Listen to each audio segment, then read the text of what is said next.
लोग जब क्षेत्र में घूमते हैं तो चोर, गुंडा, दलाल, माफिया सबको लेके घूमते हैं। हमारा साथ रहे वाला लोग शिक्षा से जुड़ल हैं तो हम ऐसे लोगों को जाते हैं लेकर। जब तक शिक्षित लोग आगे नहीं आएंगे तब तक समाज का भला होने वाला नहीं है। कि जितने हरामखोर थे पूर्वो जवार में प्रधान बनकर बैठे हैं अगली कतार। तो पहले कह दिए कि जो शिक्षित लोग हैं, शिक्षक हैं, छात्र हैं, ये लोग हमारा पहले आगे नहीं आएंगे तो फिर बाकी समाज के लोग कैसे आएंगे। कार्यक्रम हम लोग का ये शिक्षा के विषय पर हम लोग संवाद कर रहे हैं, क्योंकि अब तक जो स्थिति है, जो भी राजनेता चुनाव जीत कर जाते हैं और चुनाव के पहले तो आते हैं तो युवाओं आगे आओ, जनता आगे आओ, और चुनाव के बाद में सब भार में जाओ। लेकिन हम लोग एक इस सोच के तहत समाज के बीच जा रहे हैं, अपने शिक्षित नौजवानों के बीच, अपने युवा साथियों के बीच, शिक्षकों के बीच, अभिभावकों के बीच, कि भाई आपके सवाल को, मूलभूत समस्याओं को हम उठा सकें, आपसे हम जानकारी ले सकें, आप क्या चाहते हैं। तो शिक्षा के विषय पर हम लोग आज जननाहा प्रखंड में हैं। एक कार्यक्रम बसंतपुर पंचायत में हुआ है, दूसरे कार्यक्रम हम लोग यहाँ पर हैं जननाहा में, और अपने तमाम साथियों से, गुरुजनों से, अभिभावकों से हम बात कर रहे हैं शिक्षा के मुद्दे पर। इस राज्य में सबसे बड़ी विडंबना है कि इस राज्य के साथ साथ पूरे देश में बहुरंगी शिक्षा व्यवस्था चल रही। गरीबों के बच्चे कहीं और पढ़ते हैं, अमीरों के बच्चे कहीं और पढ़ते हैं, कॉरपोरेट के बच्चे कहीं और पढ़ते हैं, ब्यूरोक्रेट के बच्चे कहीं और पढ़ते हैं, अरिस्टोक्रेट के बच्चे कहीं और पढ़ते हैं। तो हम लोग एक बात उठाना चाहते हैं कि देश के शीर्ष पर बैठे हुए, सिंहासन पर बैठे हुए जो राजनेता हैं, वह कहते हैं कि वन नेशन वन इलेक्शन। चूंकि इलेक्शन से उनका हित होना है तो वन नेशन वन इलेक्शन उनको सूझ रहा है, लेकिन इस देश के लोगों की सबसे पहली और अंतिम आवश्यकता इस बात की है कि वन नेशन वन इलेक्शन करो न करो, वन नेशन वन एजुकेशन पहले करो। इस देश के अंदर में बहुरंगी शिक्षा व्यवस्था नहीं चलनी चाहिए। आप नारा लगाते हैं, हमारे देश के यशस्वी प्रधानमंत्री जी नारा लगाते हैं, भारत माता की जय। भारत को आपने माँ माना, हम भी भारत को माँ मानते हैं, और जब हम भारत को अपनी माँ मानते हैं तो इस माँ के कोख से जन्मा हुआ बच्चा यह बहुरंगी व्यवस्था में क्यों जिएगा कि गरीब का बच्चा कहीं और पढ़ेगा, अमीर का बच्चा कहीं और पढ़ेगा। जब सभी एक ही माँ के संतान है इस भारत माता के, तो इस देश की हर मिट्टी, यहाँ के वायु, संसाधन, हर चीज पर एक गरीब के बच्चे का भी उतना ही अधिकार है जितना इस देश के शीर्ष में बैठे हुए लोगों के बच्चों का अधिकार है। इसलिए हम लोग मांग कर रहे हैं कि वन नेशन वन एजुकेशन लागू करिए। इस देश के अंदर एक बोर्ड, एक सिलेबस, एक किताब, एक व्यवस्था, एक परीक्षा, एक परिणाम, एक विद्यालय, एक शिक्षक, सारी व्यवस्था एक करो।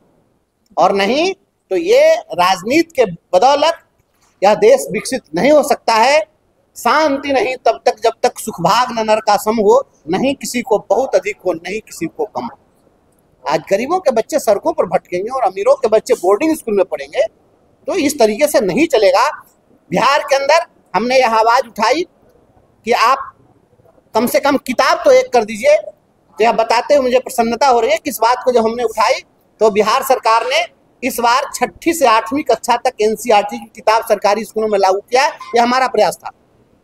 तो हम यह पूछना चाह रहे हैं कि आप 6ठी से 8वीं तक लागू किए, धन्यवाद है आपको इसके लिए। इसको 12वीं तक आपने लागू क्यों नहीं किया?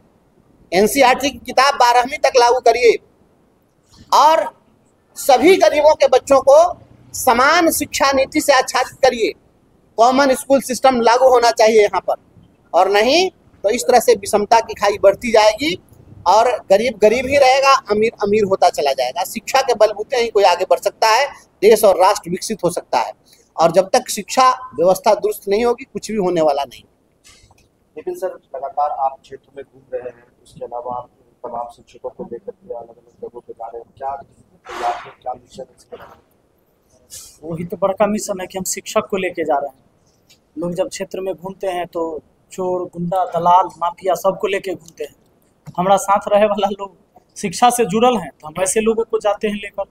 गांव गांव में जा रहे हैं। अभी हमारे गुरुदेव माधव सर बता रहे थे कि भाई जब लोग आता है तो कहता है कि भाई पढ़ाइए के ना हम बड़ा गरीब हती, तो गार्जियन को भी समझाते हैं कि भाई इतना तू गरीब ना होता, बिमल पान मसाला खा ले, अपनी गलत हिन के मुर्गा मांस खा लेते हैं बेचारे महीना में 4 बार। लेकिन बच्चों की पढ़ाने की बात आती तो कहते कि हम बड़ा गरीब होती। तो हम सबको जगना होगा, सरकार को जगाना होगा, व्यवस्था को जगाना होगा। अगर व्यवस्था दुरुस्त नहीं होगा तो जो खाई सर ने कहा कि अमीरी और गरीबी का ये बढ़ते जाएगा, ये सच में बढ़ते जाएगा। इसमें हमको, आपको, सबको जगना होगा। आप पूरा समाज नहीं शिक्षित करिएगा तो वही बात है कि आपका घर तो बहुत चिकन चाकन है, लेकिन बगल में अगर पड़ोस में खूब कचरा पड़ा हुआ है तो गंध आपके घर में भी आएगा। तो अपने साथ साथ समाज को भी प्रेरित करिए कि शिक्षा से सब लोग जुड़े। और आज हम लोग शिक्षा पर ही संवाद कार्यक्रम कर रहे हैं। क्षेत्र में भी लगातार आप सक्रिय घूम रहे हैं, उसके अलावा आपके साथ में जो बैठे हुए हैं बंशीधर दुधवा सिंह, ये भी एक शिक्षक थे और निर्दलीय इन्होंने विधान परिषद का चुनाव जीता। जी। तो क्या ये हम मान करके चल सकते हैं कि आने वाले समय में मैदान के अंदर आपको बंशीधर दुधवा सिंह का पूरा समर्थन? भैया तो हम तो पहले कह दिए कि जो शिक्षित लोग हैं, शिक्षक हैं, छात्र हैं, ये लोग हमारा पहले आगे नहीं आएंगे तो फिर बाकी समाज के लोग कैसे आएंगे? यही लोग हैं। और भैया यहाँ पर आए, हम लोग एकदम गौरवान्वित हैं, आए और हम लोग कार्यक्रम में शामिल हुए। लोगों को पता हम लोग को चला कि भैया आ रहे हैं तो हम लोग भी शामिल हुए साथ में। सर चुनाव लड़ रहे हैं बिपिन सर, कैसा क्या कहना चाहेंगे आप? देखिए, ऐसा है कि जो व्यक्ति जैसी प्रकृति का होता है, जैसी संस्कृति का होता है, वह अपने समान प्रकृति और संस्कृति के लोगों को चुनता है। और हमारे जो लोकतंत्र की जो अवधारणा है यह इसलिए फेल्योर हो जा रही है क्योंकि चिड़िया चुनती है दानों को, पर हम चुनते नादानों। तो नादानों को चुनने की जो परिपाटी है अब बंद होनी चाहिए। अब तो शिक्षित समाज के लोग आगे आ रहे हैं और जो पढ़े लिखे लोग आएंगे तो वहां जाकर सदन में आपकी आवाज बनकर खड़े होंगे। आप किसी को विधायक सांसद इसलिए नहीं बनाते हैं कि वह खुद संपत्ति का मालिक बने। विधायक सांसद आप इसलिए बनाते हैं क्योंकि वह आपकी आवाज, आपकी भावना को उसी अनुरूप सदन में रख सके और पॉलिसी डिसीजन में वह काम कर सके। तो इसके लिए निश्चित रूप से शिक्षकों को आगे आना चाहिए, शिक्षित नौजवानों को आगे आना चाहिए, शिक्षाविदों को आगे आना चाहिए। और जब तक शिक्षित लोग आगे नहीं आएंगे तब तक समाज का भला होने वाला नहीं है। नहीं तो अदम गोंडवी जो कहते हैं, अदम गोंडवी ने लिखा कि जितने हरामखोर थे कुरवो जवार में, अब प्रधान बनकर बैठे अगली कतार। तो इस चीज से बचना पड़ेगा। ऐसे लोगों को चुनिएगा तो गड़बड़ा जाएगा। पढ़े लिखे लोग जब जाएंगे, मैं सदन में पहुंचा, सरकारी स्कूलों में एनसीईआरटी की किताब लागू कराया 6वीं से 8वीं तक। आज तक किसी ने आवाज उठाई इसके लिए? किसी को समझ ही नहीं इस बात को कि उसे एनसीईआरटी किताब को लागू कराने का क्या मतलब था। हम चूंकि शिक्षक थे तो हमने देखा कि गरीब के बच्चे सरकारी स्कूल में पढ़ते हैं और ये इंटर करने के बाद, बीए करने के बाद में जब कोई प्रतिभाशाली गरीब का बच्चा होता है तो वह अभिभावक अपना पेट काट कर, गहना बेचकर, खेत बेचकर, कर्ज लेकर अपने बच्चे को भेजता है मुखर्जी नगर, जाएगा यूपीएससी की तैयारी करेगा। और जब वहाँ जाता है तो हमारे बिहार का बच्चा जो सरकारी स्कूल में पढ़ा है, बीए पास करने के बाद मुखर्जी नगर जाता है कंपटीशन की तैयारी करने के लिए, तो वहाँ पर उसको 6ठी की एनसीईआरटी किताब पढ़ने के लिए दिया। इस दर्द को हम महसूस करते हैं ना, इसलिए क्योंकि हम गरीब के बेटा है तो हमको पता था कि ये दर्द यहाँ है। तो गरीब का बेटा बीए पास करने के बाद 6ठा का एनसीईआरटी पढ़ेगा और अमीर का बच्चा 6ठा में एनसीईआरटी पढ़ के जाएगा, तो वह पूरा सिलेबस एनसीईआरटी का पढ़ा होगा, उसकी बराबरी करने में तो फिर उसको 10 साल लगेगा, तब तक तो लोग उसका समय निकल जाएगा। तो हमने कहा कि गरीब का बच्चा भी एनसीईआरटी किताब पढ़े, इसकी व्यवस्था होनी चाहिए, इसके लिए हमने आवाज उठाई। तो जब पढ़े लिखे लोग जाएंगे तो वास्तव में कहाँ दर्द है उसकी दवा खोजेंगे, और नहीं तो सब लोग दर्द ही देने के लिए आएंगे। और एक बात मैं कहना चाहता हूँ, कबीर अगर मध्यकाल में कह रहे थे कि गुरु गोविंद दो खरे काके लागू पाए, बलिहारी गुरु आप लो जिन गोविंद दिए बताए। उन्होंने कहा कि ईश्वर से भी ऊंचा स्थान गुरु का होता है। वह यूं ही उन्होंने नहीं कहा था। उन्होंने जो कहा, मैं समझता हूं कि इसके पीछे भावना यही निहित थी, कबीर जैसे लोगों के मन में यही भावना थी कि उन्होंने सोचा कि समाज में एकमात्र शिक्षक ही है जो हर किसी का भला चाहता, हर किसी को आसमान की बुलंदी पर देखना चाहता। दुनिया में आपके मामा जी, मौसा जी, फूफा जी, चचा जी, पड़ोसी के लोग, रिश्तेदार, नातेदार जो भी हैं, वह चाहते हैं कि आप आगे बढ़े, लेकिन उनके बेटा से आगे नहीं बढ़े। लेकिन एकमात्र शिक्षक है जो चाहता है कि हम प्राइमरी स्कूल के मास्टर रहे लेकिन मेरा पढ़ाया हुआ विद्यार्थी कलेक्टर बन जाए, क्योंकि वह कह सके कि वह जो कलेक्टर है वह मेरा विद्यार्थी है। बस इतना ही कहने के लिए वह चाहता है कि मेरा विद्यार्थी आसमान की बुलंदियों पर हो। इसलिए इससे ज्यादा शुभचिंतक कोई भी रिश्ता हो ही नहीं सकता है।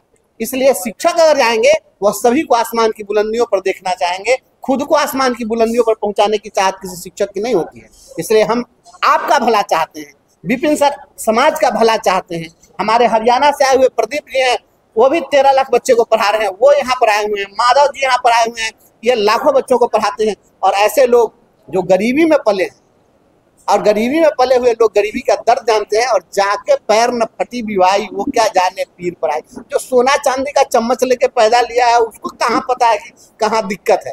तो वो लोग तो आएंगे तो सब तो सारी दुनिया ऐसे ही नजर आएगी। तो केहू टूटही मरैया में दिन काटता, केहू कोठा अटारी में जलसा करे, तो ऐसे नहीं होगा। समाजवाद की बात करने वाले जितने भी सत्ता में बैठे हुए नेता हैं, तो समाजवाद को नहीं बढ़ा करके और वो लोग वंशवाद को बढ़ाने में लगे हुए। तो ऐसे नहीं चलेगा। समाजवाद तब आएगा, शांति नहीं तब तक जब तक सुखभाग न नरका सम हो, नहीं किसी को बहुत अधिक हो नहीं किसी को कम हो। इसलिए गांधी टेलिस्मैन को लागू करना होगा। समाज में जो हाशिए पर खड़ा व्यक्ति है, अंतिम पंक्ति में जो अंतिम व्यक्ति खड़ा है, अगर उसके लिए हम कुछ कर सकते हैं तभी हमारे कुछ करने का मतलब है, नहीं तो अपने लिए करने का कोई मतलब नहीं रहता। इसलिए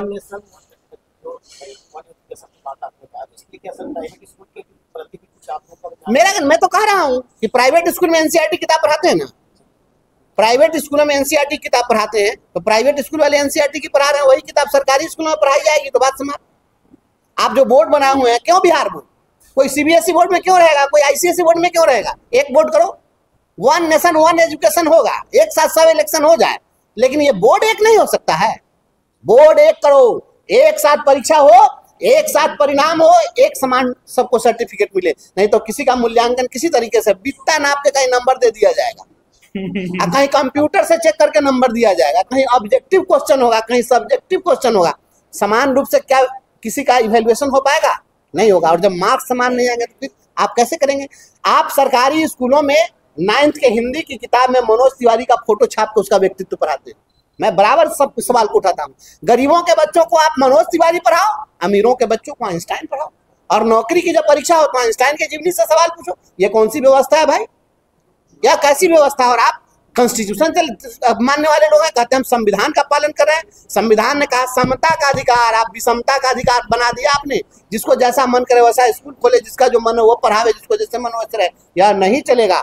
इस देश के अंदर में समान नीति, समान शिक्षा नीति लागू करनी होगी। बगल में चाइना को आप कहते हैं कि चाइना इतना डेवलप करेगा, कैसे करेगा? चाइना में जाके प्राइवेट स्कूल खोज के बताइए हमको। चाइना में कोई कर सकता है क्या? चाइना में वहां सभी के लिए समान शिक्षा व्यवस्था है। इस चीज को लागू करना होगा और सभी बच्चों की जवाबदेही सरकार को उठानी पड़ेगी। आप मुफ्त का अनाज मत दीजिए, मुफ्त की शिक्षा दीजिए। और कॉपी किताब पर 18% जो जीएसटी आप लगाए हैं, सोना चांदी खरीदेगा तो 3% जीएसटी लगेगा, क्योंकि पैसा वाला लोग सोना चांदी खरीदेगा। और गरीब के बच्चा को पढ़ने के लिए जो कॉपी कलम खरीदना है उसमें 18% का आप जीएसटी टैक्स लगाएंगे। ये कौन सी टैक्सेशन व्यवस्था है भाई? ये देश के प्रधानमंत्री जी को सोचना पड़ेगा, इस पर माननीय वित्त मंत्री जी को सोचना पड़ेगा, ये कौन सी आप कर व्यवस्था लागू करके रखे हैं। आप गरीबों को फैसिलिटी दीजिए। जो लाचार है, बेबस है, समाज में हाशिए पर खड़ा है, उपेक्षित है, वंचित है, लांछित है, शोषित है, पीड़ित है, आप उन लोगों को अधिक से अधिक सहयोग करिए, तभी राम राज्य की परिकल्पना साकार होगी। और नहीं तो इस प्रकार से कुछ भी होने वाला नहीं।